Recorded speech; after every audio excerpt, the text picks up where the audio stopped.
ശബരിമലയിലെ കോടിക്കണക്കിന് രൂപയുടെ സ്വർണ്ണ തട്ടിപ്പുമായി ബന്ധപ്പെട്ട കേസിൽ തിരുവിതാംകൂർ ദേവസ്വം ബോർഡ് മുൻ പ്രസിഡന്റ് പി.എസ്. പ്രശാന്തിനെ പ്രത്യേക അന്വേഷണ സംഘം അറസ്റ്റ് ചെയ്തു.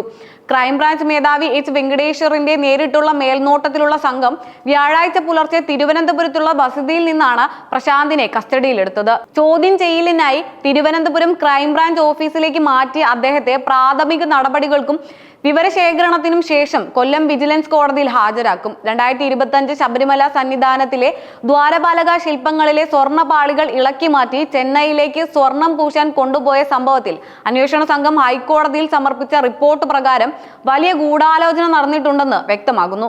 2019 ശബരിമലയിൽ നടന്ന സ്വർണ്ണ തട്ടിപ്പും ക്രമക്കേടുകളും മറിച്ചു പിടിച്ചതിനായി പി.എസ്. പ്രശാന്തിന്റെ നേതൃത്വത്തിലുള്ള സംഘം മനഃപൂർവ്വം ആസൂത്രണം ചെയ്ത നീക്കമായിരുന്നു 2025 സ്വർണ്ണ കടത്തൽ എന്നാണ് SITയുടെ പ്രധാന കണ്ടെത്തൽ.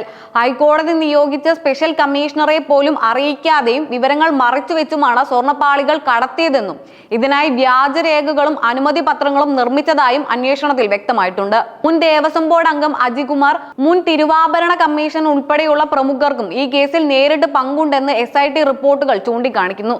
ശബരിമലയിലെ ക്രമക്കേടുകളിൽ ഹൈക്കോടതിയിൽ SIT നൽകിയ വിശദമായ പുരോഗതി റിപ്പോർട്ട് പരിശോധിച്ച കോടതിയുടെ കർശന നിർദ്ദേശമനുസരിച്ചാണ് 2025 ക്രൈംബ്രാഞ്ച് രജിസ്റ്റർ ചെയ്ത FIRന്റെ തുടർച്ചയായി ഈ അറസ്റ്റ് നടപടി ഉണ്ടായത്.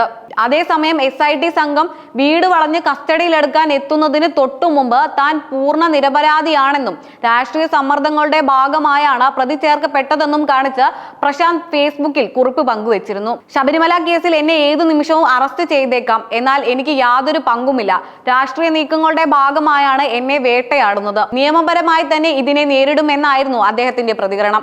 എന്നാൽ ശക്തമായ ശാസ്ത്രീയ തെളിവുകളുടെയും വ്യാജരേഖകളുടെയും പിന്തുണയോടെയാണ് അറസ്റ്റ് എന്നും രാഷ്ട്രീയ ആരോപണങ്ങളിൽ കഴമ്പില്ലെന്നുമാണ് അന്വേഷണ സംഘത്തിന്റെ നിലപാട്. വരും ദിവസങ്ങളിൽ മുൻ ദേവസ്വം ബോർഡ് അംഗങ്ങൾ, ഉന്നത ഉദ്യോഗസ്ഥർ, സ്വർണം പൂശിയ കരാറുമായി ബന്ധപ്പെട്ട മറ്റു വ്യക്തികൾ എന്നിവരിലേക്ക് അന്വേഷണം വ്യാപിക്കുന്നതിനൊപ്പം കൂടുതൽ അറസ്റ്റുകൾക്കും സാധ്യതയുണ്ട്.